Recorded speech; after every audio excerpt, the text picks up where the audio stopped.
ये बताइए कि आखिर ये जो अग्निपथ योजना है इसमें है क्या? ये किसी भी तरह से कैंसिल हो जाना चाहिए। ये है क्या योजना? ये योजना के बारे में बताइए। इसके लेकर आप धरना पे बैठे हुए हैं। हमको इतना नहीं पता। क्या? हमको इतना भी नहीं पता है। नहीं पता है।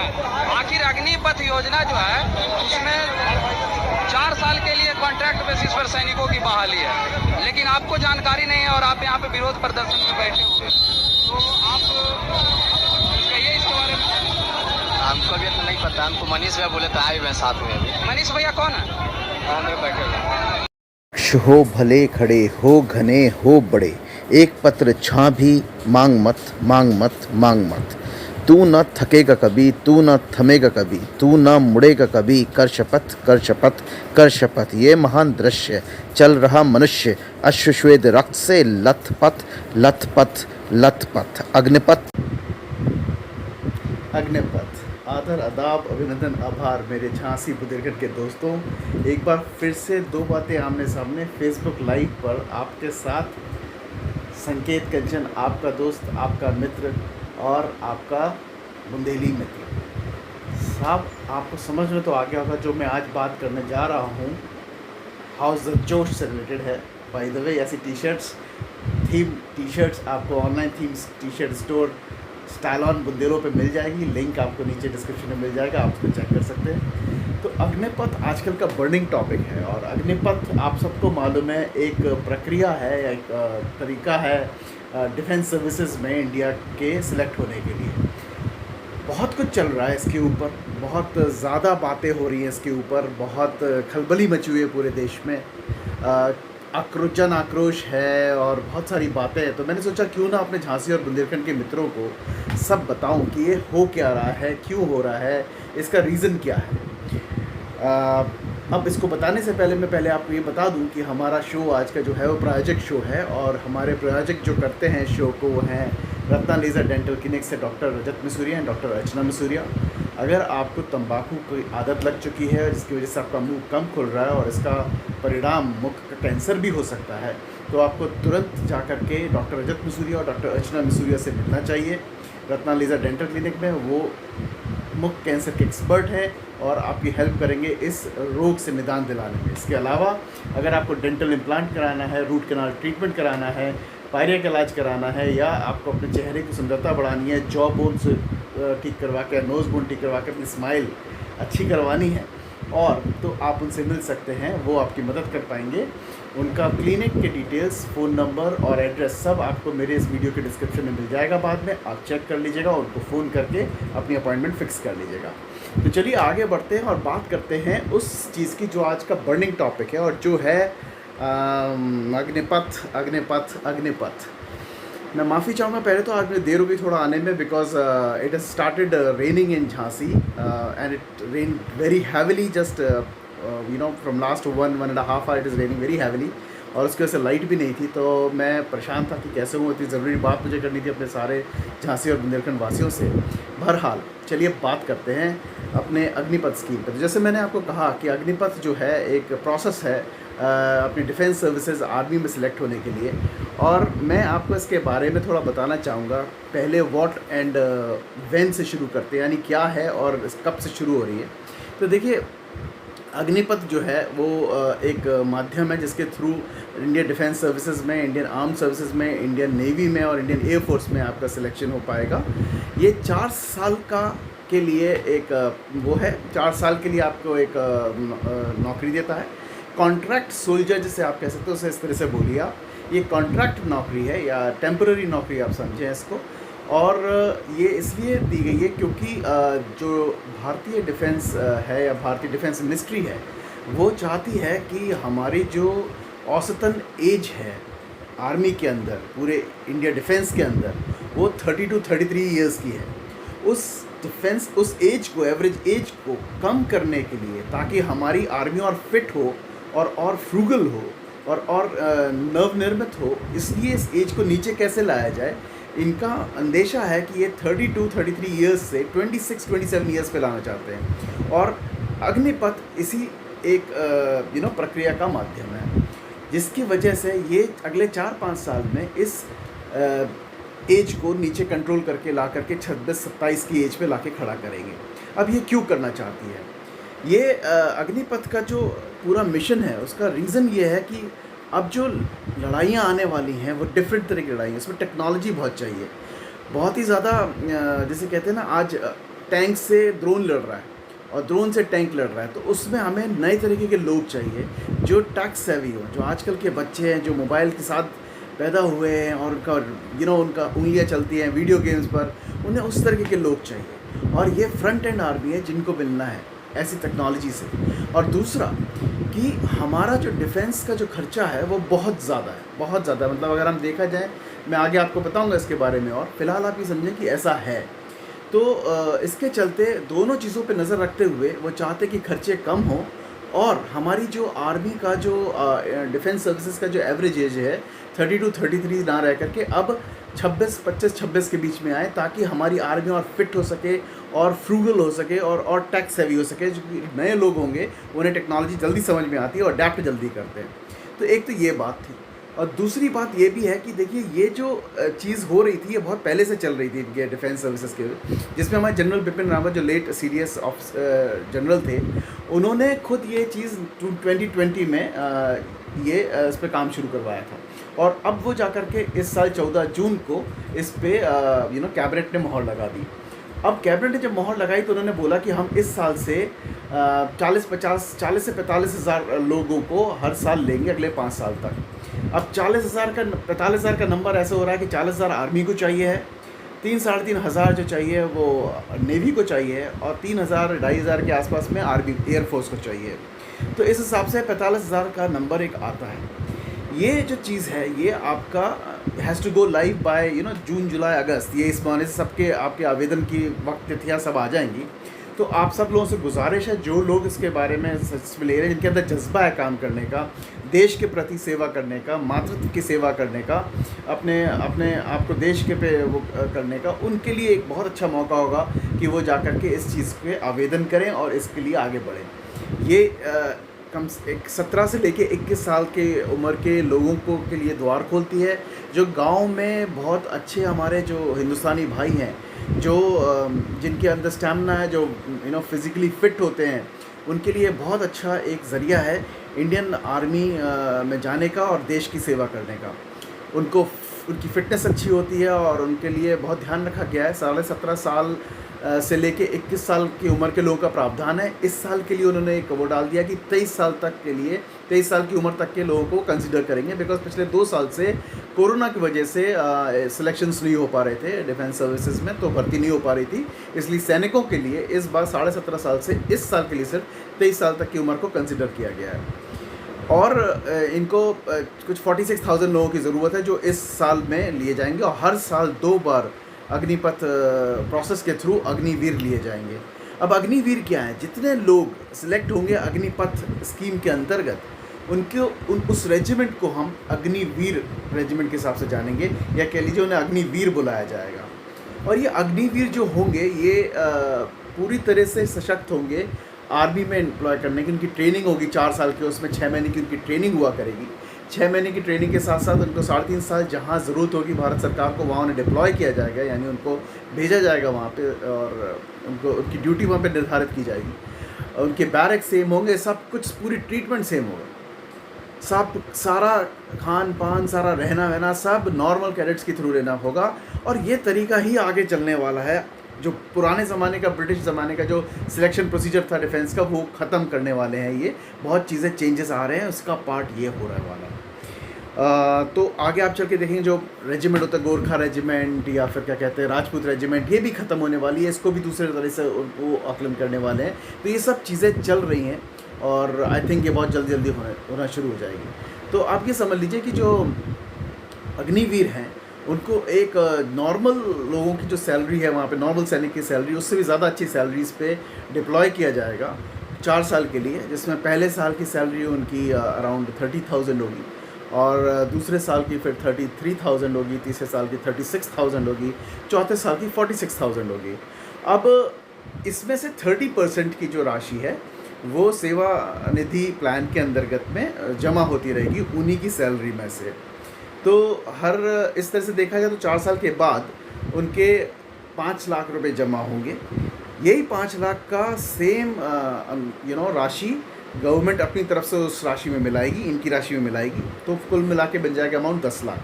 और 10 लाख के ऊपर जो इंटरेस्ट लगता है सब कुछ मिला करके वो 11.71 लाख की एक राशि बन जाती है। तो दोस्तों कहने का मतलब ये, हर अग्निवीर जो 4 साल तक सेवा देता है उसकी जो सैलरी है उसमें से सेवा निदान जो प्लान है उसमें कंट्रीब्यूशन जाएगा और उसके बाद उनका एक फ़ंड बन जाएगा, वो है 11.71 लाख।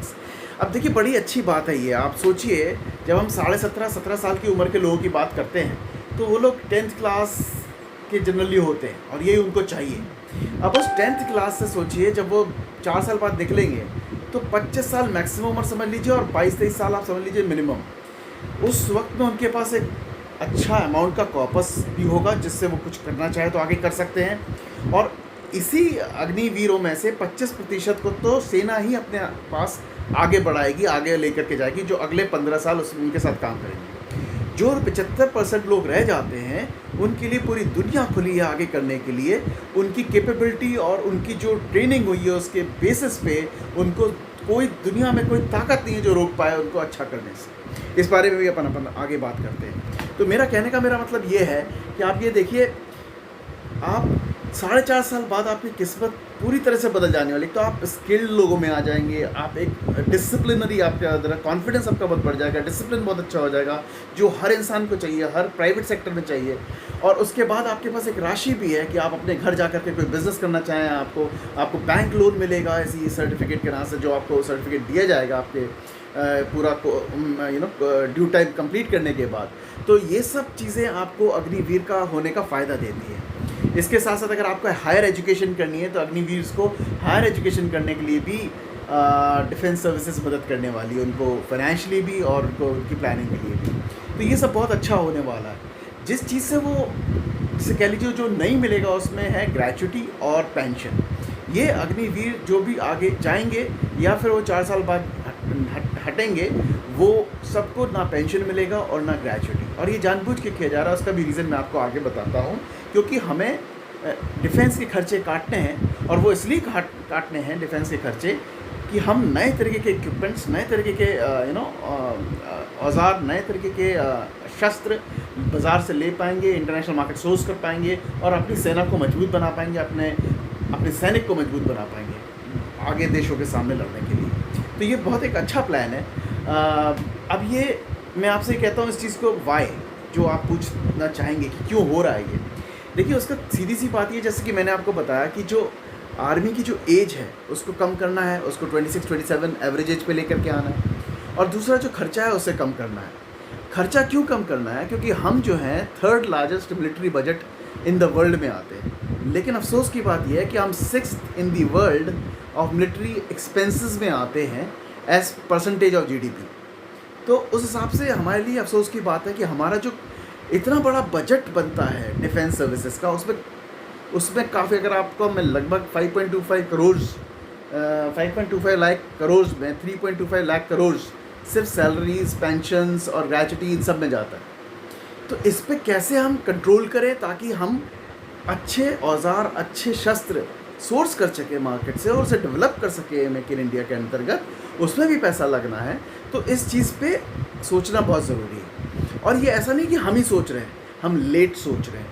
बाहर के देश इससे बहुत पहले सोच चुके और उन्होंने बहुत पहले कर दिया।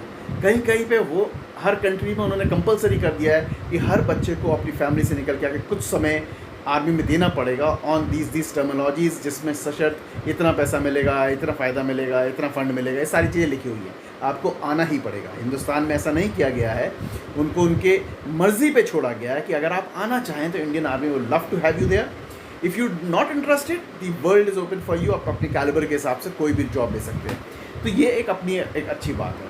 अब बेनिफिट देखिए, आप इसके सोचिए बेनिफिट क्या हो सकते हैं कि more payment for more physically fit army आपकी तैयार होगी। मोर फिजिकली फिट मतलब आपकी आर्मी में अब जेंडर बायस भी नहीं है। नेवी में तो फीमेल्स भी जाएंगी और मेल्स भी जाएंगे, तो ये एक अच्छी बात है। सैनिक के तौर पे फीमेल का जाना, जहाँ पे अभी भी हैं और वो बढ़ाने वाले हैं, आगे आर्मी और एयरफोर्स भी देखेगी कैसे करना है। तो ये एक बहुत अच्छी बात है, यानी हम एक स्मार्ट, एक बहुत ही फिजिकली फिट आर्मी की तरफ बढ़ रहे हैं। ये हमारे देश के लिए अच्छा है।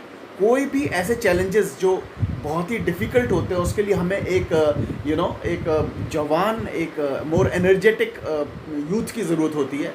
हम उससे भरे होंगे तो हमारे को बड़ी बड़ी कठिनाइयों का सामना करने में हमारी कंट्री ज़्यादा सशक्त होगी, हमारा सैन्य बल ज़्यादा सशक्त होगा ऐसे करने के लिए। तो ये एक बहुत अच्छी बात है, ये बहुत बड़ा बेनिफिट है। गवर्नमेंट के एक्सपेंसेस अगर इससे कटते हैं, चूँकि ऐसा नहीं है कि मैं आपसे कह रहा हूँ कि वो उनको 4 साल में कुछ काम नहीं मिलेगा, 4 साल के बाद वो बेरोज़गार हो जाएंगे। देखिए, आप मेरी बात समझे, ये स्थिति हर देश में है।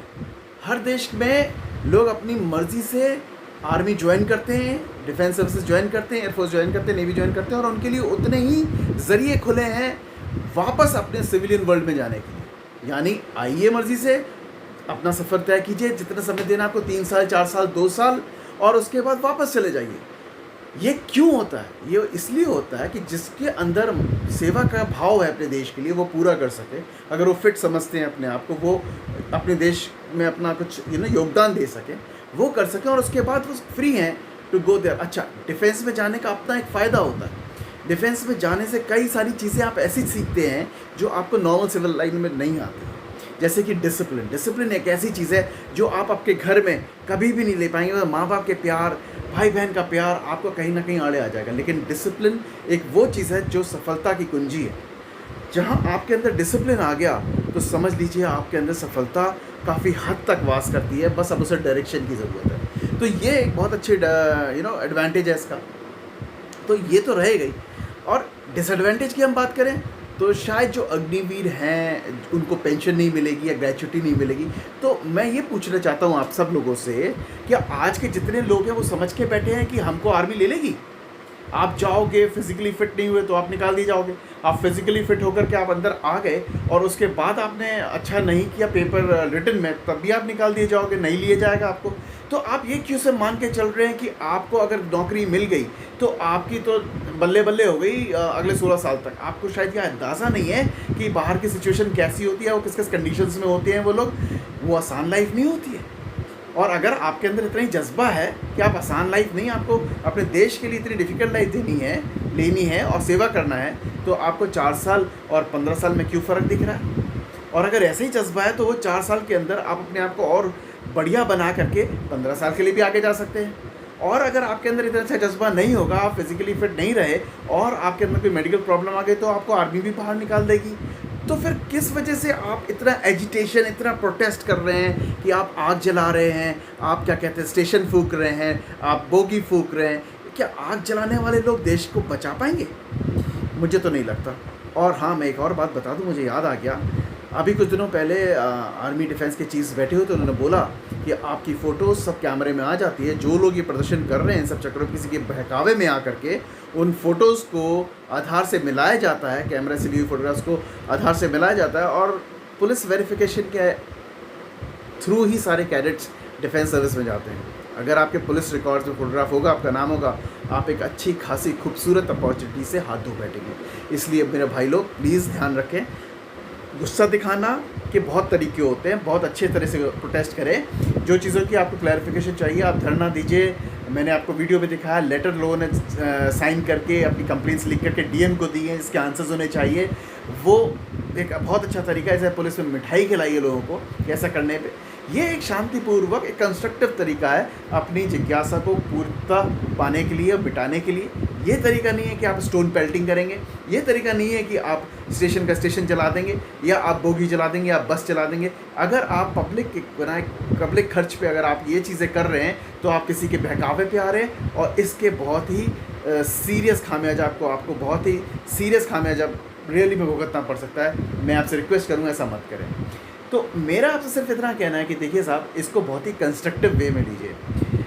सबसे अच्छी बात यह है कि आपको मौका मिल रहा है 10वीं क्लास से 17 ईयर्स से देश की सेवा करने का, अपने लिए एक फ़ंड जोड़ने का। उसके साथ साथ आप ये सोचिए, जब आप 4-4.5 साल इधर पे चीज़ों को लेके जाएंगे, उधर पहुंचाएंगे, ये करेंगे, वो करेंगे, लॉजिस्टिक्स पे काफ़ी काम करेंगे, तो आपको अमेज़ॉन, ज़ोमैटो, फ्लिपकार्ट स्विगी, ऐसी कंपनीज क्यों नहीं प्रेफरेंस देगी? आप सोचिए, ठंडे दिमाग से सोचिए।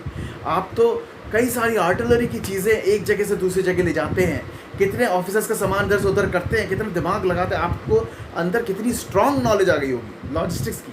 तो इन लोगों को तो वही लोग चाहिए, तो आपको कैसे छोड़ देंगे वो? दूसरी बात, जो गाड़ियाँ, जो टैंक, जो बड़े बड़े टाटाज जो आप लोग ठीक करोगे, इनके की आपको ट्रेनिंग दी जाएगी। अगर आप वो सब करके 4-4.5 साल में बाहर आते तो आप स्किल डेवलपमेंट करके आप बढ़िया मैकेनिक बन के नहीं आए। आप कौन सी मर्सिडीज़, आप कौन सी ऐसी गाड़ी होगी ऑडी या फिर BMW या फिर मारुति और फॉर दैट मैटर कोई भी बाहर महिंद्रा की कंपनी जो आपको प्रेफरेंस नहीं देगी? आप सोचिए, आप इतनी कॉम्प्लिकेटेड चीज़ें सीख करके आएंगे। मैं रडार्स की और मैं ड्रोन्स की सब की तो बात ही नहीं कर रहा हूँ, अभी तो मैं नॉर्मल मैकेनिकल चीज़ों की बात कर रहा हूँ। आप तो वो सब सीख के आएंगे तो आपको लगता है आपको नौकरी नहीं मिलेगी। और दूसरी बात, जो आर्मी का कॉन्फिडेंस होता है, जब हम नाम लेते थे, एक ताकत हमें अंदर फील होती है कॉन्फिडेंस की, वो कॉन्फिडेंस आपके अंदर 4-4.5 साल भरा जाएगा कूट कूट के। तो आप उसके बाद जो जिस सफाई से आप बात करेंगे किसी से, आप सोचिए आपका इंटरव्यू पे कितना अच्छा इम्पैक्ट पड़ेगा। आपकी नॉलेज बोलेगी, आपका कॉन्फिडेंस बोलेगा। कौन रोकेगा आपको नौकरी? क्या आपको उसके बाद भी लगता है अगर आप नौकरी के लायक नहीं है तो फिर शायद आप किसी भी हालत में सेना के लायक भी नहीं थे। अपने आप को डीमीन मत कीजिए प्लीज़, आप बहुत केपेबल हो जाएंगे। जो 25% लोगों को वो रख रहे हो तो ठीक है, अच्छी बात। जो 75% बाहर आएंगे, आप ऐसा सोचिए कितने अच्छे लोग होंगे जो सोसाइटी में कितना अच्छा फ़र्क छोड़ेंगे। वो अग्निवीर होंगे जो कहीं पे जब लेडी के साथ बदतमीज़ी हो रही होगी तो वो आगे बढ़ के बोलेंगे क्या भाई क्या कर रहे हो आप। जहाँ पे नेता करप्शन कर रहा होगा तो आगे खड़ेंगे ऐसे नहीं होता है साहब, आप शायद इंडिया को पहचानते नहीं हैं। वो लोगों की कमी जो होगी वो पूरी होगी, वो अग्निवीर ही कर सकते हैं साहब। हमें इंतज़ार रहेगा उन अग्निवीरों को आने का। तो प्लीज़ अपने आप को छोटा मत समझें, इस बड़े अभियान को देश की उन्नति का पार्ट समझें, अपना योगदान दें। 17 से लेकर के 23 साल के लोग इसमें जा सकते हैं, जिसमें आप जब बाहर निकलेंगे तो आप 23-24 से 25 साल की उम्र के होंगे, तब आपके पास एक बहुत बड़ी मुश्त रकम होगी जिससे आप बहुत कुछ फ़ायदा करा सकते हैं फैमिली का। शायद वो आपके बहन की शादी में काम आ जाए, शायद वो आपके नए बिज़नेस करने में काम आ जाए, बहुत सारी चीज़ों में काम आ सकता है। इसके अलावा अगर आपका आगे बढ़ गए तो आपकी बहुत अच्छी बात है, मेरी तरफ से और बधाइयाँ। तो मेरा सिर्फ इतना कहने का मतलब है, सिर्फ एक प्रोटेस्ट करना, एजिटेशन करना किसी के बहकावे में आकर के कि बस यार उठाओ और शुरू हो जाओ, बस गालियाँ देना सरकार को, I don't think it is a right way to do anything or seek clarification. There is a way to do it. Let's follow that way and ensure that we get complete clarity before we get into anybody's impression of what they want us to do. We should not do that. Finally, we should do what is justice from our brains. If it does not allow us to do any injustice, we should not do it. तो तोलिए मोलिए, हर चीज़ पता कीजिए, लेकिन ये अभियान शुरू होने वाला है। आई थिंक जून जुलाई से सारी प्रक्रियाएं अग्निवीरों के लिए शुरू हो जाएंगी सिलेक्शन की। मैं आप सबको अपनी तरफ से बहुत सारी शुभकामनाएं देना चाहता हूं। आगे बढ़ें, इस गोल्डन मौके को ना छोड़ें। इंडिया डिफेंस में काम करना और अपना देश के प्रति योगदान देना, देश के लिए इतना सेवा भाव रखना एक बहुत बड़ी बात है। अंदर से आवाज़ है, मैं खुद करना चाहता था, मैं आज इस उम्र में नहीं कर सकता, लेकिन ऐसा कभी भी मौका मिलेगा तो मैं नहीं छोड़ूंगा। बट आप लोगों के पास अगर ये मौका है तो प्लीज़ जाने मत दें। ये जो चीज़ आप बन के आएंगे, आपको आइडिया भी नहीं है, आप तब के सोना बन के निकलेंगे। और सोना सर माथे पे रखा जाता है, सब तिजोरी में रखा जाता है, उसे कोई छोड़ता नहीं है ज़मीन पर। इसलिए ये मत सोचें कि आप 4 साल बाद क्या करेंगे, ये सोचें कि आप 4 साल के बाद क्या क्या नहीं कर सकते। ये सोचिए, आप बहुत कुछ कर सकते हैं। Thank you so very much मुझे सुनने के लिए, मेरे झांसी और बुंदेलखंड की जनता। मैं चाहता हूँ आप मुझसे जुड़ें। अगर जो लोग मुझे इस पर देख रहे हैं फेसबुक पे, मुझे लाइक करें। अगर यूट्यूब पे देख रहे हैं तो मुझे सब्सक्राइब करें और बेल की घंटी आएगी, उसको क्लिक करके मेरे नोटिफिकेशन आप तक पहुँचेंगे, तो प्लीज़ वो कर दीजिएगा। मेरे को आशीर्वाद दीजिए, मेरे साथ जुड़िए, मुझ पे प्यार बरसाइए, ताकि मैं आपको और ऐसी अच्छी चीज़ें आपके साथ शेयर करता रहूं। जो भी नया परिवर्तन, जो झांसी बाज़ार का एम है कि हर एक दिल को छूना, हर एक अच्छी बात झांसी के और बुंदेलखंड के साथ शेयर करना, ताकि हमारा बुंदेलखंड सजग हो, झांसी सजग हो, यहाँ की युवा आगे आए, उस बदलाव जो झांसी बाज़ार देख रहा है आते हुए उसे पार्टिसिपेट करवाए, अपने युवाओं को, अपनी कम्युनिटी को और देश को सशक्त कर सके। यही हमारा झांसी बाज़ार का सबसे बड़ा मिशन है, to take Jhansi towards smart Jhansi. Thank you so very much and a wonderful wonderful आपकी रविवार की शाम बहुत शुभ हो. Thank you so very much. Appreciate that.